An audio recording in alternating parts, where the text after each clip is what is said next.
All right, let's go Monday night. Minnesota Vikings at the Los Angeles Rams, of course. So Vikings favored by 1.5. When are we doing our prize picks? Is that at the end, or is that? I mean, you can do it now if you want. It's listed to go after this game. That's cool. I'm just asking. Just asking questions here. Did Janko confuse you with his reminder in there? I'm just asking questions. Vikings at the Rams. Of course, we've got the fires going on in the LA area. The NFL has stepped in and said they could move the game, could move it to Arizona if needed. They're keeping an eye on it. And thoughts and prayers with all those in LA who are, having their homes destroyed and being displaced. Yeah, horrible situation. But we've got the Vikings by 1.5 here, over under 47.5 per FanDuel. Yeah, this is, the 2 4-5 matchups are road teams favored.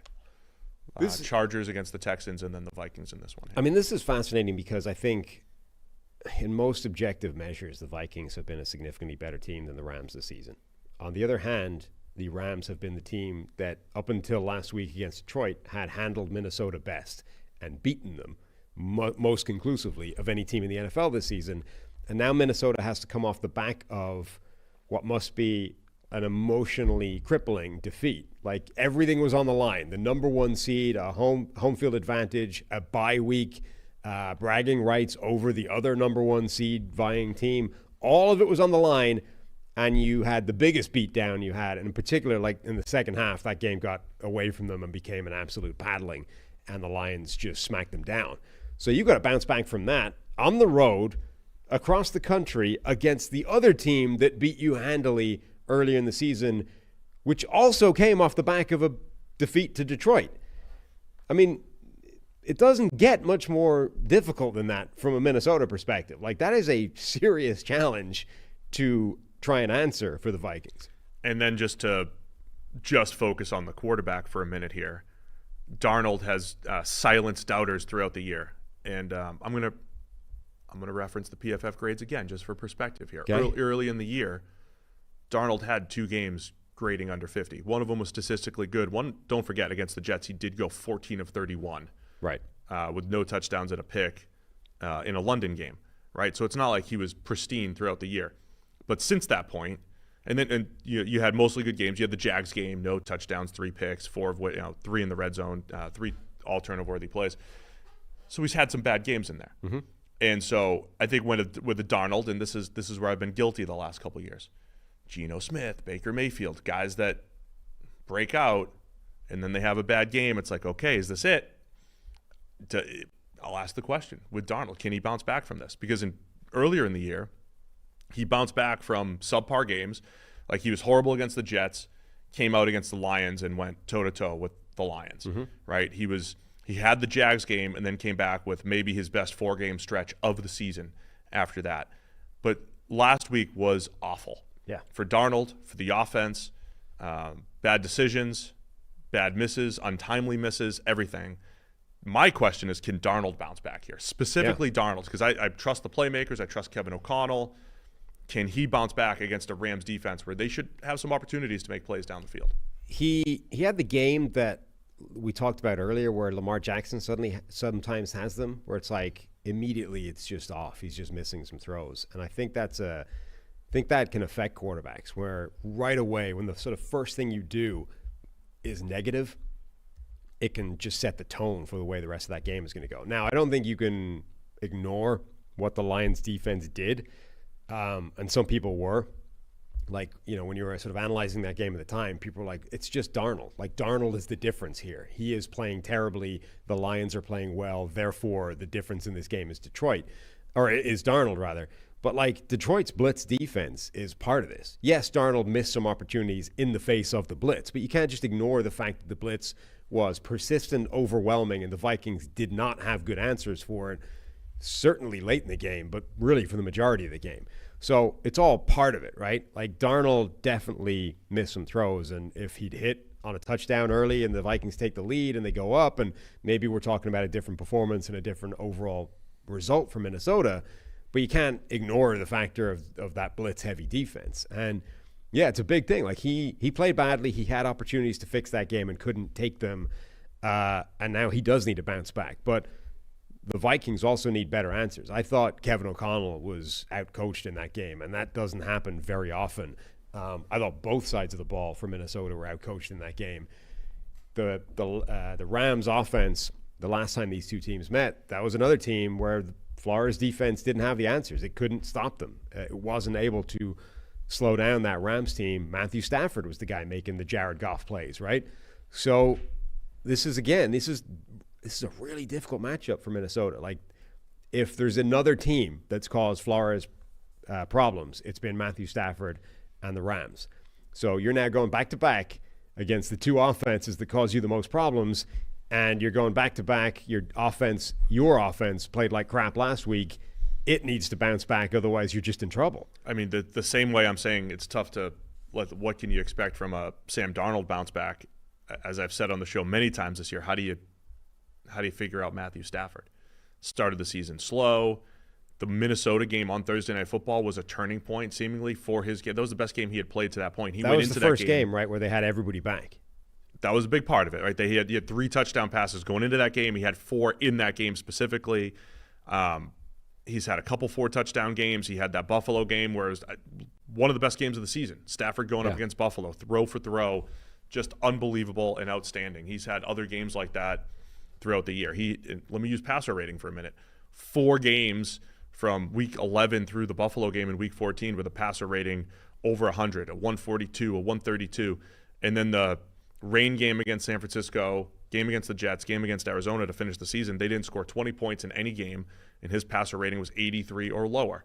Stafford's been crazy streaky this year. And now, look, the Rams have won those last few games, and that's what's intriguing about this team is that they've had this young defense kind of come alive. Jared Verse with a lot of pressure, and Kobe Turner and Braden Fisk up front, and the Cam Kitchens at safety on the back end. They've got just a young team on defense, and all of a sudden down the stretch after the shootout with Buffalo, they've won 3 straight defensive struggles where Kyren Williams just always seems to make the right play at the right time, and they've run game and defense, right? So this Rams team has found a way to win in different ways where I thought they might be too Stafford dependent. I think in the playoffs they will be, right? But it's intriguing that they found these different ways to win in recent weeks. Now, it is worth reminding people of how that last game ended, because even though with a face mask, even though the Rams were incredibly good, I mean, Puka Nacua was unstoppable. He had 7 catches, I think 6 of which were first downs. Stafford was out of his mind. Kyren Williams played well. Like, the Rams were the better team in that game, but Minnesota was down 8 with effectively 2 minutes to work with, a minute and 46 on the clock. They are backed up. They're at their own 5-yard line. The next play, Sam Darnold gets his helmet wrenched off his head, like clear, obvious face mask. 2 people in the end zone looking right at it, didn't see a damn thing, and instead we're like, no, it's a fumble, it's a safety. Game over, effectively, right? Rams get another 2 points. Suddenly we were robbed of excitement rather than... Well, suddenly it's a 10-point game, which looks like, a multiple-score game. It's like a full official beatdown. That drive may have gone nowhere, right? Sam Darnold might have made a mistake. It might have ended up that way anyway. He could have thrown a pick 6. Could have looked even worse, right? But the correct thing to have happened from that play was Minnesota moves 15 yards further down the field, and they're now starting their drive with a similar amount of time on the clock from their own 20-yard line, which is, with 1 score needed, right? A touchdown and a 2-point conversion to tie the game. So as much as I think the right result was what we saw, the Rams were the better team, they got the win. Let's remember, like, the Vikings were robbed of the opportunity to answer that with a potential score, and they've done that multiple times this season. It wouldn't have been inconceivable. So, it should be a close game. It's just this is not the opponent, I think, that Minnesota would have wanted to see. Yeah, it's a good synopsis of what happened. And it was also a game after Detroit, even though it was a short week. It was in L.A. Flu. I don't know if there is something to the Honolulu flu thing. I mean, even if there wasn't, you set it up, right? Minnesota was coming off of, a playoff caliber game where Detroit gets to hang out now for a week and relax and reset mentally, and Minnesota's going to come right back. They get the one extra day. Right. But they have to come right back. The only good thing about that is they get the Monday game. Yeah, and you got to play another playoff game. Right. Right? And look, and the Monday game, by the way, screws them if they do get past this, because then they're going back to Detroit off a short week. Yeah, then it's a shorter week. Right. Probably on the following Sunday they'll play. Right. So, yeah, there's something to the, coming off of a Detroit game where there's a physicality to it. But in Minnesota's case specifically, just like you see college teams have this roller coaster ride of emotions, it's a really emotional loss. And you got to come back and play a playoff game. Someone in the chat there, Nubblex, points out a fair point that apparently the last time they played, so it was the return of Puka Nacua in that game, which again was why it was the first time all of the Rams we players. thought he was going to be real limited. Yeah. Well, no, they didn't even think he was going to play. It was they had just activated him like a couple of days before his 21-day return window thing. And they were expecting that to be like, well, they only just activated him. He'll play next week. And instead, they just threw him right out there. And not only did he play, but he was like the main part of the offense, and they fed him the football. Look, it's not like Puka Nacua. It's not like you hadn't seen him before, right? Like you knew what the offense looked like with Puka Nacua in it. So I think there's a limited amount to which you can say that's an excuse. But theoretically, they had prepared all week to play the Rams without Puka Nacua being on the field. And then it's like, oh, no. Puka Nacua was playing, and he gashed them. Now, again, like maybe you could adjust to that at some point in the game, but still, theoretically, they at least know who's playing this time.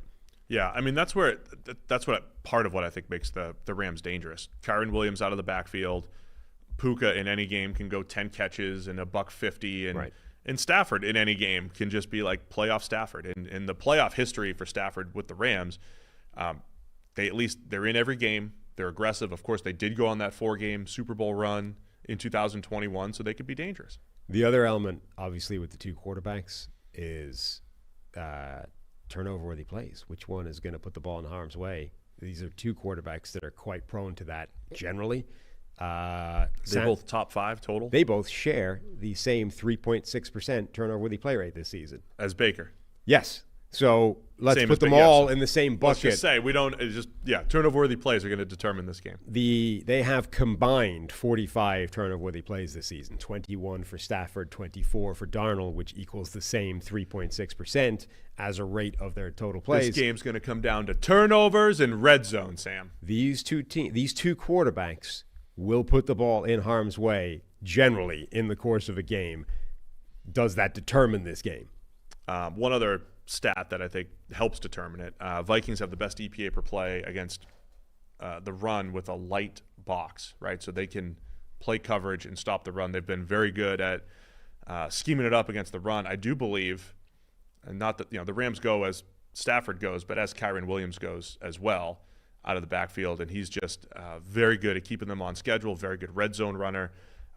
Minnesota's been excellent at stopping the run, making teams throw the ball a lot. It's why I like Stafford's prize picks projection for his passing yards over 230-something, which I'll review in a minute again here. So I think we're going to see not necessarily a shootout, but a QB-driven game here from both sides, where both Darnold and Stafford have to take care of the ball and make some big plays. And I think Minnesota – I think the mental aspect of this is going to be really interesting for Darnold in particular, because Kevin O'Connell – he's been a mastermind at all this stuff, right?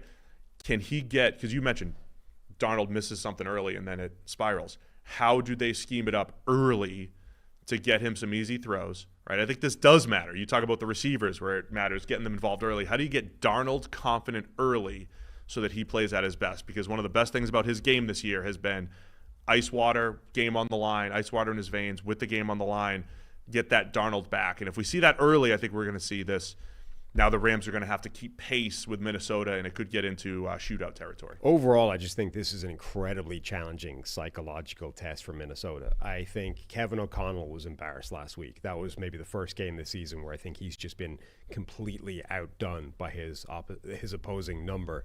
I think Sam Darnold was outdone last week. Basically across the board, Minnesota got undressed by the Lions, which was in a coin flip game. Like two number one vying teams.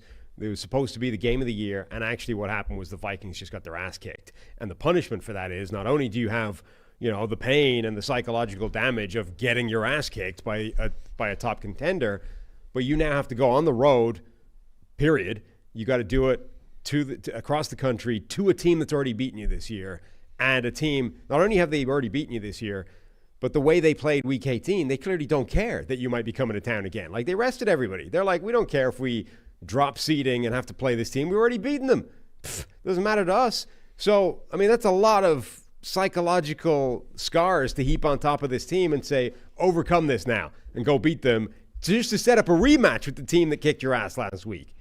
Just to set up what would be ahead for both teams, if the 2 and 3 seeds win, so if the Eagles win their game as 2 seed, Bucks win their game as 3 seed, the NFL always puts the 4 versus 5 game on Monday night because every matchup set except this final one. If it's chalk in the NFC, winner goes to Detroit. Yeah. And that's either Minnesota to Detroit for the third matchup or Stafford to Detroit again, as they played in the playoffs last year. So storyline-wise, it's outstanding. Of course, if Green Bay or Washington wins, things change and the winner would go to Philly. But or if Philly, whatever. I mean, things could change. I'm just saying, like, if all the favorites win, Detroit's next. I think the Vikings are a better team than the Rams, but I don't think that there's a single playoff team that is dealing with more psychological difficulty heading into this game than the Vikings are, based off what happened to them last week. Well, let's make some picks here. Vikings by 1.5 here, over under 47.5. Where are you going to go? I'm going to go with the Rams. I think that they'll win at home. Continuing your Viking hating. Wait, do we get Whit out if it's in Los Angeles versus Arizona? Do you think that the home field advantage will matter? I think the Rams win at home. I think if it's in Arizona, Minnesota wins. Okay. Yeah, you can do whatever you want. Then I'm doing There's that. no app. You could do Whit out. There's no app. It's our show. Nobody could tell. Yeah. I'll take Minnesota. Harry will also take Minnesota to win. I think they bounce back and potentially see how things play out, potentially set up a rematch. I'd be interested to see them against Philly if there's an upset in either Washington or Green Bay, if Minnesota goes to Philly. Right. Or the Rams go to Philly. I think that'd be it's a different matchup, right? Every NFC game is a rematch from earlier this year. It's just fascinating for the Rams or for the Vikings because they've gone from, like, they were one game away from the entire playoffs having to go through Minnesota, from their only loss being to Detroit and then the Rams. But now it's like you just got beat down by a team that is a number 1 seed and you're this close to being out of the playoffs completely.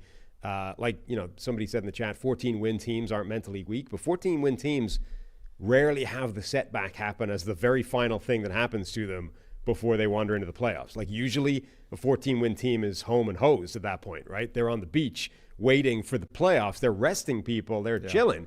14-win teams have literally never gone up against another 14-win team as the final thing that happens to them before they go into the regular season finale and then get beat down. Never got to find out how my 99 Jags would, as 14-win team would bounce back from their AFC Championship loss to the Titans. Generally speaking, when 14-win teams lose, they're out of the playoffs. Yeah. Whereas Minnesota now has a chance to come back and see how they respond to that.